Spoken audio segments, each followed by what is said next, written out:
여러분 잘 쉬셨어요? 네. 감사합니다. 자, 이번 시간은 계속해서 이 해석의 원칙 가운데 이 문자적 해석을 계속하겠습니다. 특별히 문자를 그대로 해석하는 가운데 이 비유 해석의 경우에는 조금 다릅니다. 비유나 이 수사법을 사용할 시 반드시 비유 해석의 원칙을 여러분들이 따르셔야 돼요. 비유는 오직 한 가지 목적으로 사용된다고 하는 것을 여러분들이 명심하셔야 됩니다.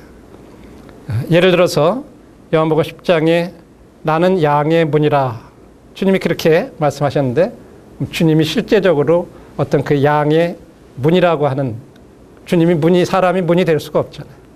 주님이 그렇게 말씀하신 그 목적은 그 당시에 바리새인들과 여러 서기관들 이런 분들이 참 자기들이 영적인 리더라고 그렇게 얘기를 했지만 오직 주님만이 진실된 양들을 올바른 길로 인도하실 수 있는 그런 분이 되신다고 하는 것을 이렇게 가르쳐 주시기 위해서 사용하신 비유입니다.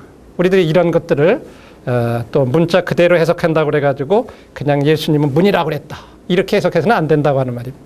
비해석의 원칙을 따라야 된다고 하는 것을 참조로 문자적 해석 원칙에서 참고하셔야 될 것입니다. 다음에는 조명의 원리입니다.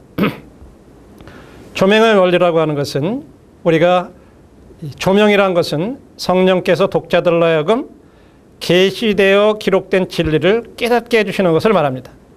다시 말해서 조명의 원리에 따라서 해석해야 된다는 말은 우리들이 우리 안에 계신 믿는 사람 안에 계신 성령님을 의지해서 이 성경을 해석해야 된다는 것을 의미하는 것입니다.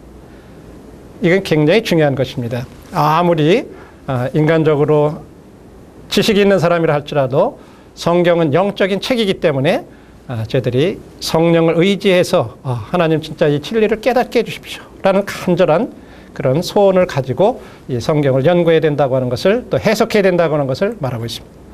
다음에는 이 문법적인 원리를 따라서 성경을 해석해야 된다고 하는 것입니다. 성경은 하나의 그 문장으로 구성이 되어 있습니다. 그래서 거기에는 여러 단어와 구로 이렇게 배열이 되어 있습니다. 그리고 이 문체를 포함한 이런 문법의 전형적인 규칙을 따라서 그래서 성경을 해석해야 합니다. 마치 우리 말에 그런 말이 있죠. 아버지 가방에 들어가신다. 그러면 아마 외국 분들이 그것을 해석하면 아버지가 어떻게 가방에 들어가냐? 우리는 그렇게 이상하게 생각할 것입니다. 아버지가 방에 들어가신다. 이래야 올바른 것처럼 똑같은 원리입니다. 예를 들어서 베드로전서 1장 2절에 볼 때 이 말씀도 우리들이 정확하게 끊을 때 이 말을 이해할 수가 있습니다. 이것은 이런 의미입니다. 곧 하나님 아버지의 미리 아심을 따라 택하심을 입은 자들에게 편지하노니 이렇게 연결되는 말입니다. 그리고 그 중간에 그러면 그 목적을 왜 하나님께서 그들을 미리 택하셨느냐 할 때 순정함과 예수 그리스도의 핏뿌림을 얻게 하기 위해서 그들을 택하셨다고 말씀하고 있습니다. 그리고 그렇게 하기 위해서는 바로 성령께서 거룩해 하시는 역사가 그 가운데 있는 것입니다. 이렇게 해서 아버지 하나님과 성령님과 예수 그리스도의 이 삼위의 하나님께서 이런 영적인 사역에 함께 하시는 것을 말씀하고 있습니다. 이런 것이 문법적 원리에 따른 해석의 예입니다. 그 다음에 역사적 원리를 따라서 해석을 해야 되는데 성경이 쓰여진 시대의 관습과 문화 또 역사적인 상황을 잘 알고 해석해야 된다고 하는 것입니다. 그 예로 우리들이 마태복음 23장에 보면 주님께서 바리새인들과 서기관들을 책망하신 내용이 나오죠. 그 가운데 한 가지가 사람들에게 이 바리새인들과 서기관들이 보이게 하기 위해서 차는 경문을 넓게 했다는 말이 나옵니다. 경문이라는 게 뭘까? 우리들은 언론 들을 때 경 그러면 어떤 성경 문구를 말하나? 그렇다면 성경 문구를 어떻게 차고 다녔을까?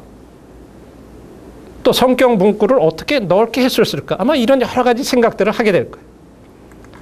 그런데 경문이라는 것을 자세히 보면 원래 이 테필린이라고 하는 기도를 의미하는 히브리어에서 나온 말입니다.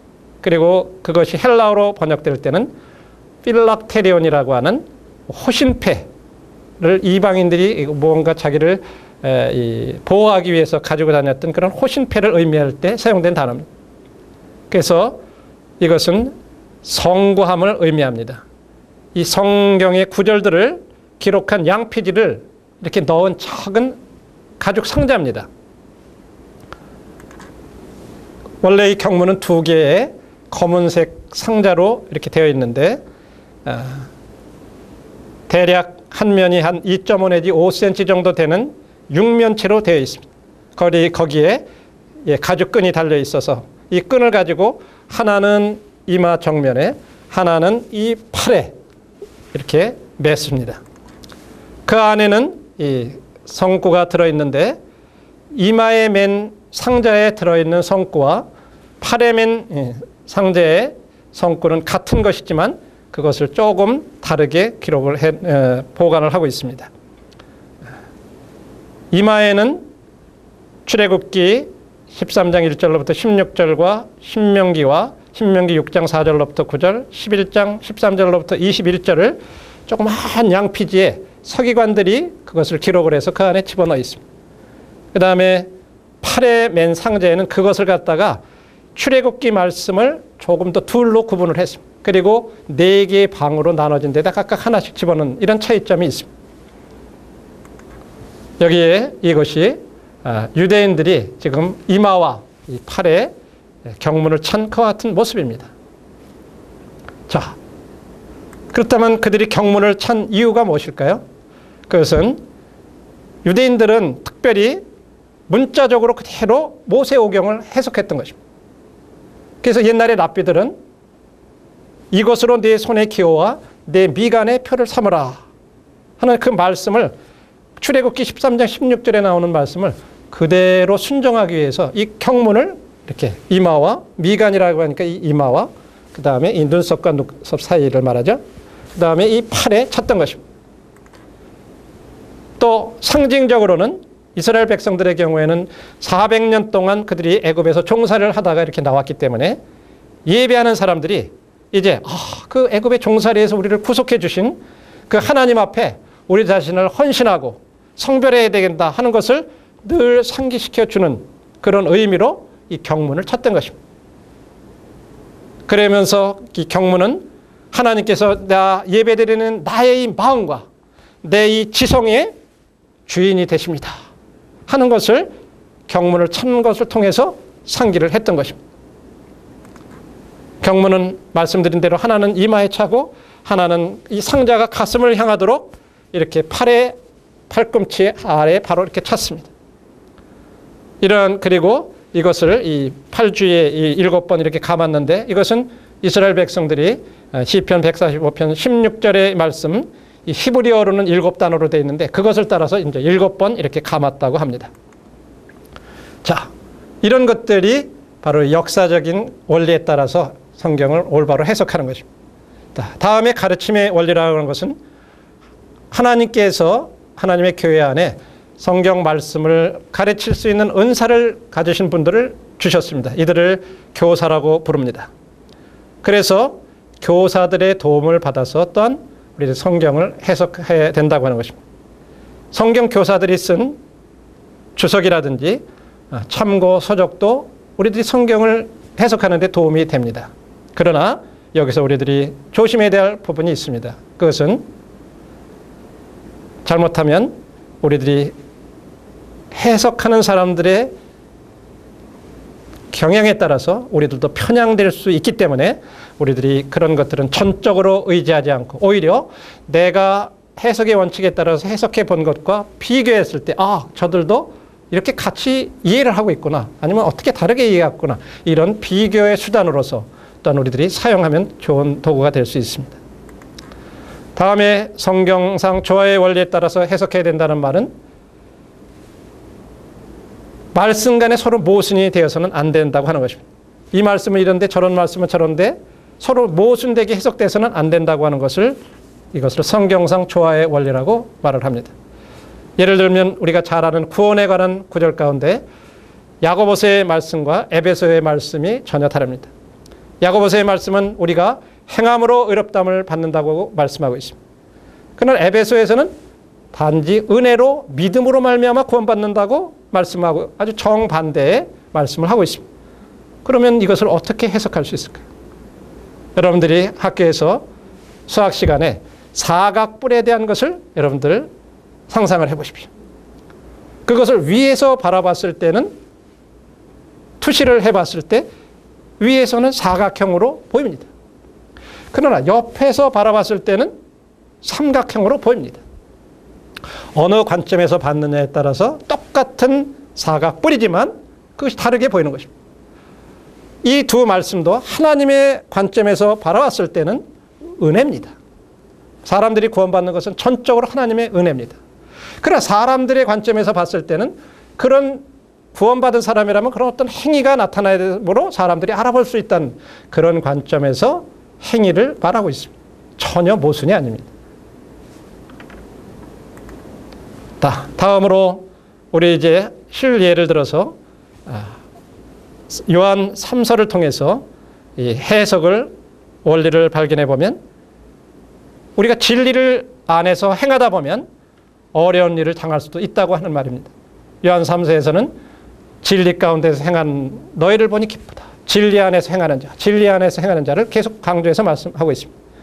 그런 어려움을 당할지라도 우리는 계속해서 진리를 위해서 동역하고 수고하는 그런 사람이 되어야 된다고 하는 것을 원리적인 면에서 얘기해 주고 있습니다. 빌레몬서에서는 이제 그 당시에는 다 종은 사람으로도 취급을 안 했지만 누구든지 그리스도 안에 있으면 성경은 새로운 피조물이라고 말씀하고 있죠. 그렇기 때문에 로마서에서는 사람들을 외모로 취해서는 안 된다고 하는 것을 말씀해 주고 있습니다. 이런 것이 빌레몬서에서 가르쳐주고 있는 진리요 원리입니다. 자, 이제 우리가 한번 해석의 단계 마지막인 현 시대의 메시지를 생각해 보겠습니다. 오늘날의 상황에 적용될 일반적인 진리를 찾는 단계가 현 시대의 메시지 단계라고 그랬습니다. 자, 요한 3서에서 우리가 한번 그것을 보면 오늘날도 그 당시에 가이오의 교회에 있어서 가이오와 디오드레베가 갈라져 있었습니다. 교회가 분열되어 있었어요. 그 원인이 뭐였나요? 형제들을 영접할 것인가 말 것인가 하는 그런 아주 사소한 그런 문제였어요. 또한 그와 같이 되는 데에는 디오드레베가 첫 번째 되기를 좋아하는, 오늘날도 그런 것들이 교회 안에 많이 유사한 것들이 있죠. 파워게임, 권력 다툼, 정치의 세계 속에서 있었을 같은 그런 것들이 교회 안에도 유사한 점들이 들어와 있는 것입니다. 그래서 여기에서 우리들이 배울 수 있는 그런 메시지는 우리는 근본적인 교리가 아닌 어떤 2차적인 그런 문제로 교회가 분열하게 하는 그런 원인 제공자가 되어서는 안 된다고 하는 것입니다. 이런 것들이 오늘날에도 주어지는 그와 같은 메시지입니다. 자, 빌레몬서에서는 어떤가요? 당시에는 주인과 노예의 관계지만 오늘날은 이제 회사로 따지면 고용인이 있고 피고용인이 있습니다.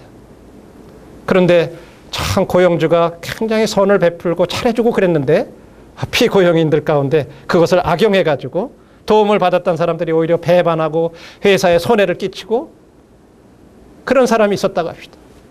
그럴지라도 우리가 그가 진정으로 자기가 잘못을 뉘우치고 돌이킨다면 우리는 그런 사람들을 다시 용납하고 받아줘야 된다고 하는 이런 메시지를 오늘날에는 말해주고 있습니다. 자, 이제 마지막 단계는 적용 단계입니다. 이것은 우리가 발견한 이 진리, 원리를 우리 개인의 삶의 현장으로 옮기는 단계입니다. 그래서 이 적용 단계를 어떤 면에서는 가장 소홀히 하는 단계. 여기서 실패하게 되면 사실은 이 성경 연구는 전체가 다 실패하는 것입니다. 그래서 윌리엄 핸드릭스는 이렇게 표현을 했습니다. 적용이 없는 해석은 유산과 같다. 마치 참 아기를 오랫동안 배고 고통을 다 겪고 그랬는데 결국은 죽은 아이를 낳는 것입니다. 올바른 적용이 안 되면 개인의 삶 속에 생명이 없습니다. 성경 공부도 지식적으로는 우리의 머리에 가득 차지만 우리 마음을 통해서 삶의 변화를 가져다 주지 못한다고 하는 것입니다. 우리는 마태복음 7장에 주님께서 어리석은 자와 지혜로운 자가 집을 짓는 비유를 말씀해 주고 있습니다. 거기에 말씀을 통해서 우리는 지혜로운 자와 어리석은 자가 똑같이 집을 짓는 것을 보게 됩니다. 듣고 집을 짓고 그렇게 할 때 환경은 동일했습니다. 비가 오고 창수가 나고 바람이 불고 모든 것이 다 똑같은 조건이었습니다. 그러나 다른 점이 있다면 한 사람은 반석 위에다가 집을 지었고 한 사람은 모래 위에 집을 지었다고 하는 것이 다릅니다. 그리고 결과가 나중에 달랐습니다. 하나님께서는 우리에게 어떤 환경을 변화시켜 주겠다 약속하신 것이 아닙니다. 환경은 동일합니다. 그러나 우리에게 환경에 대처할 능력을 주시겠다고 약속해 주신 것입니다. 다시 말해서 이 적용은 우리들에게 있어서 견고한 기초를 놓는 것과 같은 것입니다. 이처럼 적용은 아주 중요한 것입니다. 또한 요한복음에 보면 주님께서 진리를 알지니 진리가 너희를 자유케 하리라. 진리를 알지니 너희가 내 제자가 되고 진리가 너희를 자유케 하리라고 말씀해 주고 있습니다. 너희가 내 안에 거하면. 이 거한다는 말은 여러 가지로 영어 성경에 표현이 됐습니다. 때로 우리는 그렇죠. 우리가 지금 이 자리에 이렇게 강의실에 앉아 계시지만 여러분들의 마음은 콩밭에 가 있을 수 있습니다. 우리 표현에 그런 말이 있잖아요. 마음은 콩밭에 가 있다. 이것은 거하는 것이 아닙니다. 이것이 여기서 말하는 그런 의미. 몸만 있는 것이 거하는 것이 아닙니다. 너희가 내 안에 거하라 할 때 우리들의 마음과 몸과 이런 것들이 온전히 주님께 거할 때 그렇게 될 때 우리들이 그 말씀을 순종하게 되고 듣게 되고 그럴 때 우리에게 영적으로 참 자유케 해준다고 하는 말입니다. 결코 우리를 속박하는 것이 아닙니다. 많은 사람들이 교회는 나가야 되는데 또 말씀을 읽어야 되는데 그러면서도 못하는 이유 중에 하나가 그것이 오히려 우리들을 속박한다고 믿기 때문에 못하는 거죠. 그러시잖아요? 맞죠? 그러나 사실은 진리를 올바로 알게 되면 오히려 우리를 여러 가지 면에서 자유케 해준다고 하는 것입니다. 또한 야고보서에서는 그 행하는 일에 복을 받는다고 말씀을 하고 있습니다. 우리가 서두에 하나님 말씀을 연구할 때 얻게 되는 여러 가지 유익들을 생각할 때 여호수아서를 생각해 봤습니다. 거기에 여호수아가 하나님께서 하나님의 방법대로 순종하게 될 때 하나님의 맡기신 일에 그가 형통한다, 성공할 수 있다고 하는 것을 말씀을 주셨습니다. 이처럼 적용은 우리들의 삶 가운데 복을 가져다 주고 또 우리들에게 맡겨진 일을 우리들이 성공적으로 할 수 있게 한다고 하는 것입니다. 자, 이제 적용의 첫 번째 단계는 내 삶에 적용을 하는 것입니다.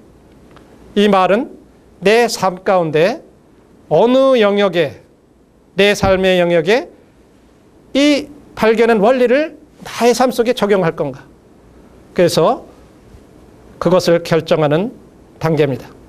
자, 내 삶의 세 가지 영역 가운데 자, 요한 3서를 통해서 한번 저는 개인적으로 이것을 생각을 해봤습니다. 요한 3서에 으뜸되기 좋아하는 디오드레베, 폄론하고 그들을 배척하고 했던 이런 것들에 대해서 그것이 저에게 책망의 영역으로 저는 결정을 했습니다. 평소에는요, 제가 그렇게 저보고 참 온유하다 그런 말도 하고 여러 가지를 해요. 그런데 저의 어떤 이권이라든지 저의 자존심이라든지 그런 것들이 결여되는 일들에 대해서는요, 아주 굉장히 평소에는 아무 일도 아닌 것 같다가 그렇게 되면요, 굉장히 그래도 내가 말이야 훈련원의 원장인데 직원들의 입장에서 이렇게 할 수가 있나? 이러면서 제 마음속에 그런 마음이 막 솟구쳐 올라. 아무리 우리가 이렇게 편하게 대해준다 그래도 이럴 수 있나? 그러면서 이제 그런 것이 때로는 이제 내 편이라고 생각하는 분들한테 은연 중에 아, 참 그래 하면서 누가 이래더라. 좀 약간 안 됐어. 그러면서 은연히 그렇게 하고 그런 얘기를 한 사람들하고는 약간 거리를 두게 되고 이런 제 자신의 모습을 보게 됐어요. 그래서 저는 그런 요한 3서의 이 적용의 문제를 생각하면서 나한테는 이것이 바로 책망의 영역을 내가 택해야 되겠구나 하고 결정을 했습니다. 그다음에 빌레몬서를 볼 때는 저는 기회의 영역을 생각하게 됐습니다. 내 삶의 세 가지 영역, 서두에서 말씀드렸듯이 필요의 영역, 내가 가장 연약하고 넘어지기 쉽고 그런 필요의 영역과 그 다음에 성령께서 깨어닫게 해주시고 책망해 주시는 책망의 영역과 그 다음에 내가 어떻게 또 섬길 수 있는 그런 것들 기회의 영역이 있는데 여기 보니까 용서하고 이전처럼 친밀한 교제도 회복할 수 있고 그런 것들을 할 수 있는 것들 생각을 해봤습니다. 실례로 훈련원 사역 초기에 분별을 달리함으로 인해 가지고 여러 가지로 이렇게 반대 의견을 제시하셨던 분들이 계셨어요. 그랬을 때 참 평소에 친하게 지내고 그랬는데 분별을 달리하는 것 때문에 그랬을 때 제 참 배신감도 느껴지고 정신적인 고통도 있고 굉장히 좀 어려운 마음도 있었습니다. 그래서 좋지 않은 그런 감정도 제 마음 가운데 가졌더랬어요. 그런데 얼마가 지난 후에 내가 그 당시에는 이렇게 잘못 분별해서 그런 일이니까 깨끗이 잊어달라고 하시면서 연락을 주셨어요. 그리고 지금은 아주 적극적인 훈련원의 후원자로서 동역자로 또 이렇게 하시는 형제님이 계세요. 저는 이런 분들에게 참 어떤 내가 전에처럼 그런 친밀한 교제도 회복하고 필요하면 어떤 도움이 되는 그런 자료도 제공해 드리고 이렇게 섬길 수 있겠구나. 이런 것을 해서 기회의 영역으로 이렇게 택해봤습니다. 자, 그 다음에 이제 적용해서 두 번째는 내가 이런 선택한 영역 중에서도 우선적으로 변화를 받아야 될 이 내적인 변화를 어떤 면을 이루어야 될 건가? 이 택한 영역 중에 또 우선적으로 변화될 것이 뭔가? 이것을 결정하는 것입니다. 내 가치관이나 신조나 태도나 혹은 성격이나 이런 것 가운데 우선적으로 변화될 것이 어떤 것인가? 이것을 결정하는 것입니다. 하나님은 진짜 내가 어떤 사람이 되기를 원하나? 그래서 저는 요한 3서에서 아까 책망의 영역을 제가 택했다고 그랬습니다. 거기 책망의 영역에 으뜸되기 좋아하는 거, 편론, 배타하는 태도 이것 중에서 그 중에서도 내가 우선적으로 변화될 것이 뭐냐 하는 것을 저는 이 으뜸되기 좋아하는 것을 바꿔야 되겠구나 하는 것을 선택을 하겠습니다.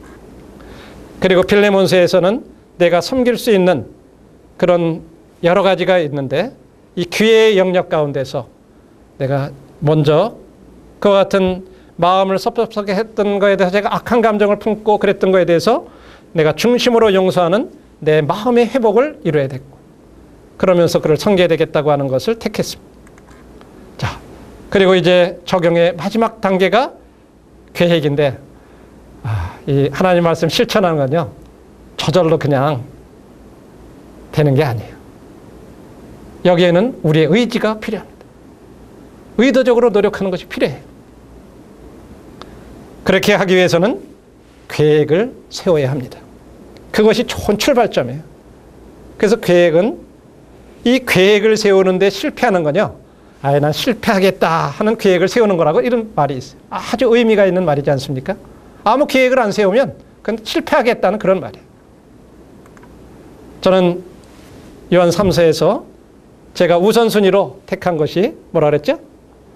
으뜸되기를 좋아하는 거를 변화를 해야 되겠다. 그러면 그렇게 되기 위해서 첫 번째 단계, 퍼스트 스텝으로 내가 취해야 될 행동이 뭔가? 그랬을 때 저는 우선 시편 60편 9절의 말씀을 그런 마음이 들 때마다 내가 묵상하겠다. 시편 60편 9절의 말씀에 보니까 악인과 의인을 하나님이 저울에 달아보니까 입김보다 가볍다라고 그렇게 돼 있어요.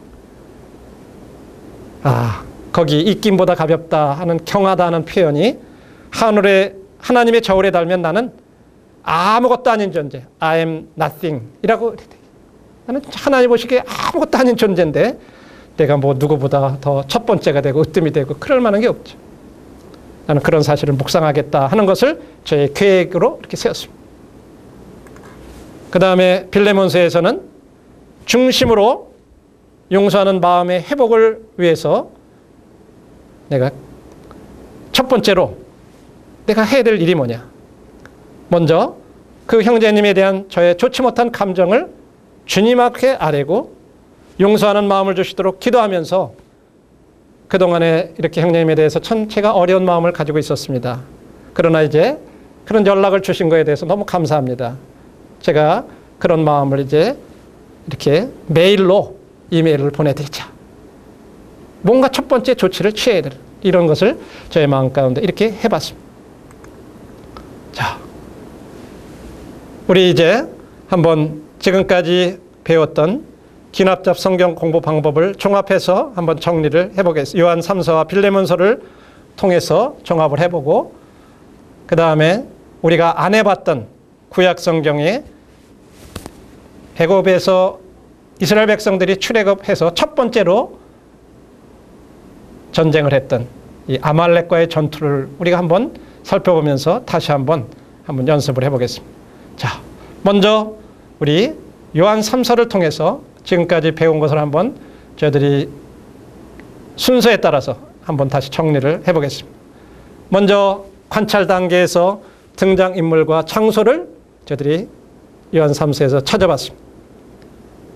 장로와 이 편지를 썼던 장로 요한이 있었고 그 다음에 그 편지를 받았던 가이오가 있었습니다. 가이오는 요한의 사랑을 받는 그 같은 사람이었습니다.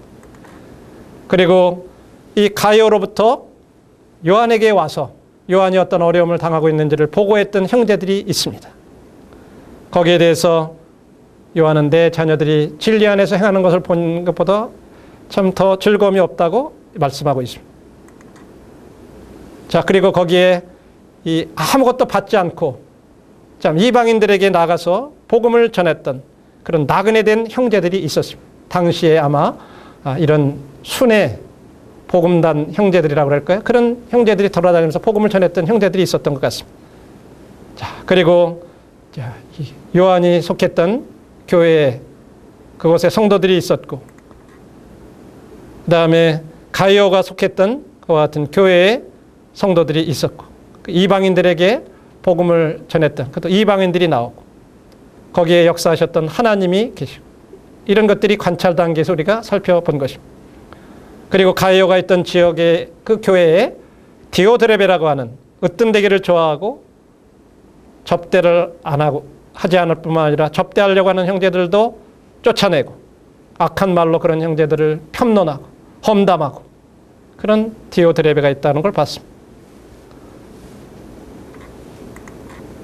그리고 이제 선을 행하는 자와 악을 행하는 자가 있고 그 가운데 이 데메드리오는 참으로 모든 사람으로부터 뭇사람으로부터 증거를 받는 칭찬을 듣는 그런 사람으로 말씀하고 있습니다. 우리는 이 사람이 바로 요한이 썼던 가이오에게 보내는 이 편지를 전달했던 사람으로 추정을 하고 있습니다.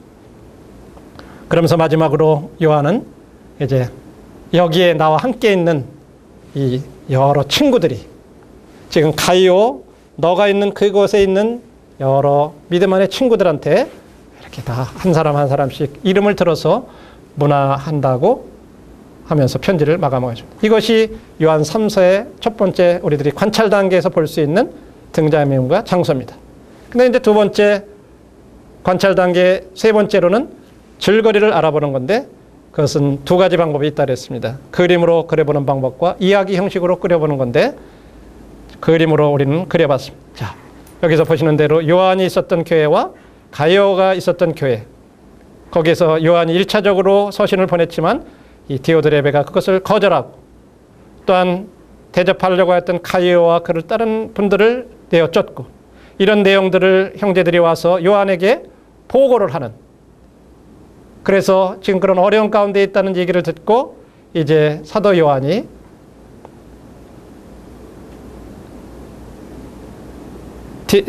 데메드리오를 통해서 이 편지를 이렇게 가이오에게 보내는 이와 같은 것을 이 그림을 통해서 우리는 질거리를 이해할 수가 있습니다. 자, 그래서 당대에는 이 요한이 가이오에게 빨리 가서 얼굴을 대해서 이야기하고 싶었지만 사정이 그렇지 못했기 때문에 이 편지를 급하게 쓴 것을 볼 수가 있습니다. 그 당시에 편지를 받는 이 가이오의 입장에서는 지금 교회에서 선을 행하다가 이렇게 참 어려움을 당해서 낙심해 있는 그런 상태이기 때문에 격려가 필요한 그런 상황이었고, 또한 요한에게서 오는 형제들을 받아야 되느냐 말아야 되느냐 하는 어떤 것을 결정해야 되는 결단이 필요한 시점이었기 때문에 이것을 알고 요한이 가이오에게 그래, 너가 형제들을 그렇게 영접하는 거 참 잘하는 거야. 접대하는 거 참 잘하는 거야. 그러니까 낙심하지 마라 하면서 우선적으로 가서 자기가 보기 전에 이 편지를 써 보냈던 거지. 그래, 내가 하는 일은 참 잘한 일이야. 이것이 당시의 메시지입니다. 그러면서 우리가 거기에서 끌어낼 수 있는 원리는 진리를 따라서 살다 보면 그런 어려운 일들을 당할 수 있다고 하는 것입니다. 그러나 그럴지라도 진리를 위해서 수고하는 자 되어야 된다고 하는, 여기 진리를 위해서 수고한다고 하는 이 수고한다는 원어상의 의미를 보면 동역이라고 하는 그런 단어와 동일한 단어가 사용이 됐습니다. 다시 말해서 우리는 진리를 위해서 함께 동역하는 자가 되어야 된다고 하는 그런 원리들을 발견할 수가 있습니다. 이와 같은 것들은 시간과 다른 세대에서 한 세대로 절수 가능한 그와 같은 진리가 되는 것입니다. 이제 오늘날에도 이와 같이 우리 교회 안에, 교회들 안에 보면 이와 같은 유사한 점들이 있는 것입니다. 교회 안에 목사님파, 장로님파 어떤 이런 식으로 해서 분열이 되고, 또 그 가운데서도 또 무슨 어느 지역을 연고로 해서 영남, 호남, 충청 이런 식으로 또 교회 안에서도 그런 영향들이 들어와요. 여러 가지 이런 것들이 오늘날 교회 안에 들어와 있는 것을 보게 됩니다. 그리고 대부분의 교회들의 문제들을 보면 그렇게 큰 어떤 영적인 진리를 가지고 그러는 것보다는 아주 사소한 그런 문제들, 그런 것들로 이렇게 갈라져 있는 것을 보게 됩니다. 여기에서는 그런 형제들을 영접할 것인가 말 것이냐 하는 그런 문제로 지금 가이오 교회가 분열이 되어 있습니다. 그리고 그런 원인들을 보면 첫 번째가 되려고 하는, 내가 머리가 되려고 하는 이런 것들 때문에, 그렇죠?